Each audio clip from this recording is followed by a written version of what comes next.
Hello folks, Paul here, UK Rails and More. Just thought I'd bring you back for a bit of an update on the modular layout build, the first module, the river crossing. So yeah, here we go. I'm going to also just add in a little bit of condensed footage from yesterday's Peak Forest video as well, just because baseboards can be a bit of a dry subject on occasions. So yeah, jobs for today, wrote them down. First of all, a bit mundane, but just attaching that upper board of the 1 foot by 4 foot module, and then it would be a case of working out the lateral profile of which way those two lines, those track beds, are going to go. So I had to work out the curves for that and just check them and test them and everything. And then it was a case of, after that's been done, I can then work on the kind of vertical profile of just how high up they're going to be, the different lines. I have already decided what they're going to be as per a couple of my previous videos where I've discussed it a bit more. But yeah, this is the way I'm going to go with it. I hope you like the video. If you do like it, I'd be really grateful if you could give the video a thumbs up.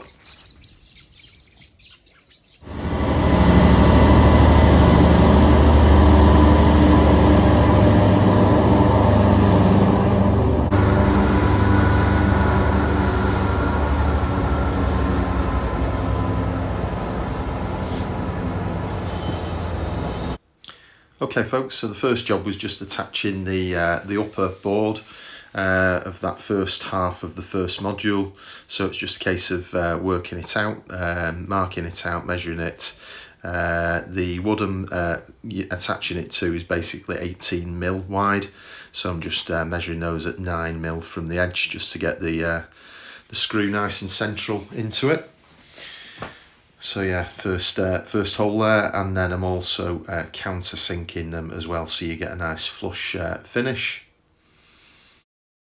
And then these are the screws I'm using, 4mm by 24mm, just for the boards. They seem to be quite a good size and work quite well. And there you can see it's just it's going to be nicely countersunk. They're also going to be glued as well, but they'll be glued.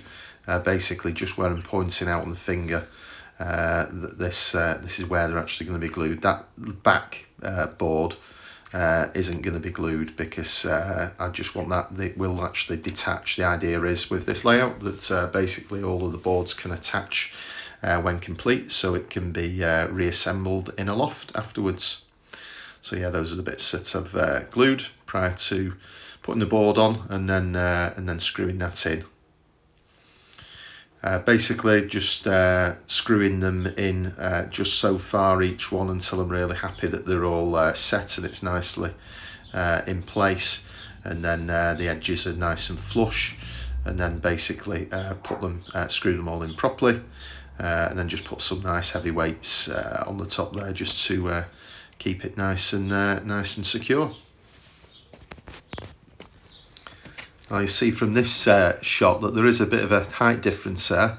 It's not going to be functional at all, that it's completely, well, it was just due to shortages of wood really when I was ordering it, so I had to make the back ones with a smaller height for the battening. But it doesn't really matter. It would have been preferable if they could have all been the same. It just would have made things a little bit easier. But yeah, it's not the end of the world, that one really, because it's all going to be hidden from view beneath track beds and scenery. Okay, so that was first job complete, the slightly boring one, but now it was a bit more interesting because it was a case of working out the track beds. As you see, the module needs to come apart. So the idea is that the track beds can come apart at that particular point as well, so it took a bit of thinking about that really.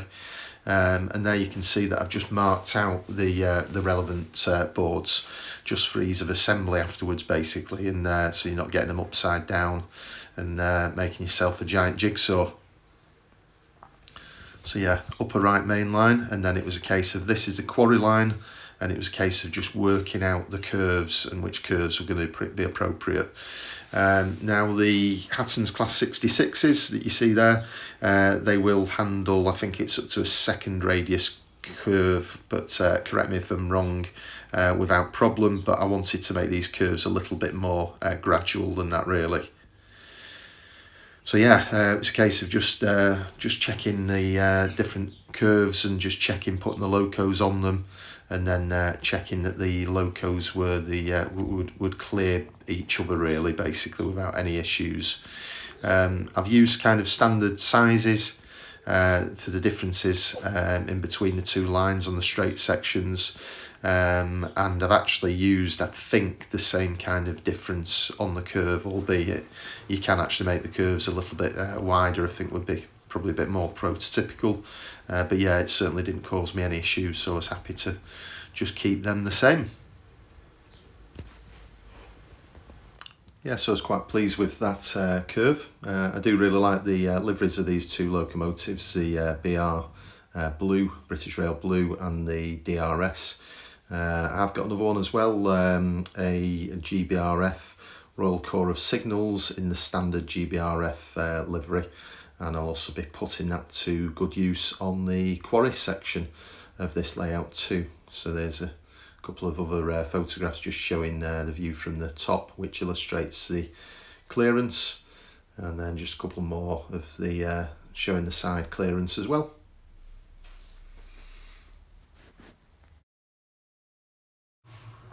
So yeah, here's what they should look like, making those curves on the real layout.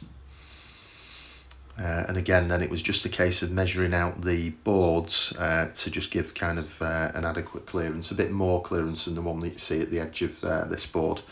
But yeah, it was just a case of making it ready to cut with the jigsaw, really, so I could just draw up against the lines. That's why I've moved the lines to one end. And then you can see that's the board I've cut.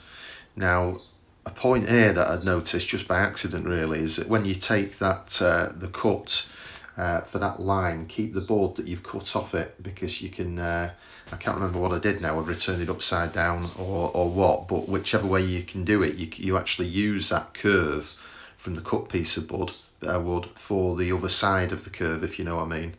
I think I tried to demonstrate it here, but hopefully it makes sense. Yeah, so you're actually utilising that other piece of wood. In fact, you don't turn it over, do you, looking at that? But yeah, so just handy little tip, saves you cutting two pieces, and saves you the wood as much as possible. So yeah, there's that little track width tool. Someone mentioned, one of my subscribers, thanks very much, had said that you could actually get another one from Pico that's quite good for platform edges, etc. So I'll certainly look at getting one of those in the future. So yeah, where was I going now? So that was the kind of cutting out the profile really, just to make sure those all join together. And then of course these are going to be fixed to the wood that I do underneath, the battening wood. So once I've got the track heights I need. So the idea here, this is the upper line that's going to go to the Peak Forest line, or Peak Forest inspired line anyway.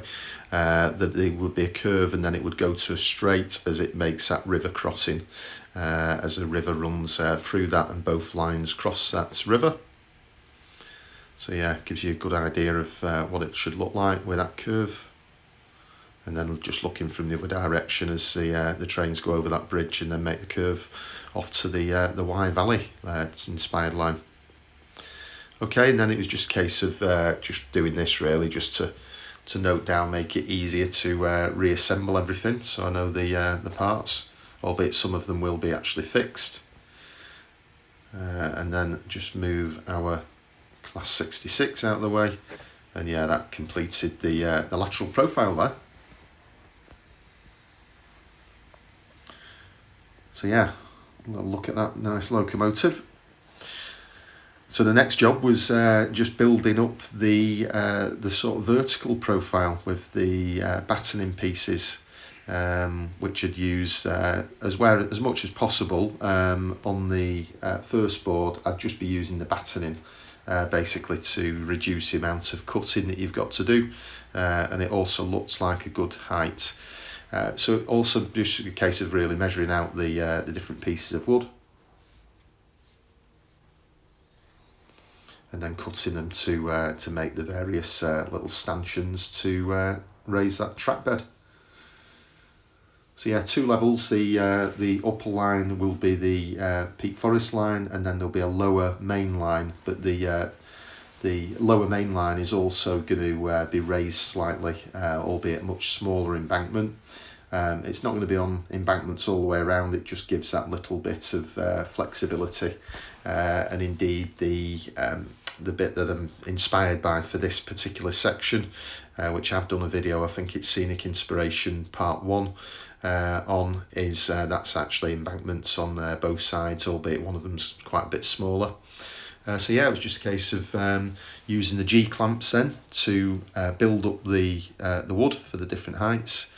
I've actually attached 2 pieces together there, which I thought time will tell really. The other alternative was actually putting it on its end, but we'll see. It seems to be quite strong at the moment. So yeah, that's the Gorilla Glue that I use for bonding it. And that's the middle section there. It's just purely just to give it a bit of extra support as I use the weights again. So I was either using weights or the G-clamps. You can just see a nice cup of tea in the background there. So yeah, just to get everything nice and secured. I've not bothered really clearing up the glue. If it's on the outer edge, they say just use a damp rag or cloth just to clear it up. But all of this lot's been going to be hidden from view anyway. So yeah, just panning out. Just these aren't the positions that these various lines are going to be on. I've just literally used the baseboard as a bit of a workstation really, while I get all of these set up. So yeah, that's one of the sections. And I've used, I think, I can't remember now whether it's 9mm, 12mm plywood.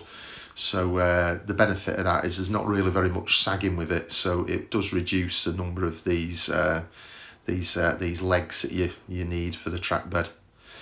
When I said before about the difference in heights for the 2 boards, it does take a bit more thinking about, because obviously you have to measure that back section, so it's all flat on the top of the track bed. So that will be slightly different. You have to compensate for that. Again, these aren't the finished positions. It's just using the wood to highlight how it's going to be. Okay, so that's the finished position.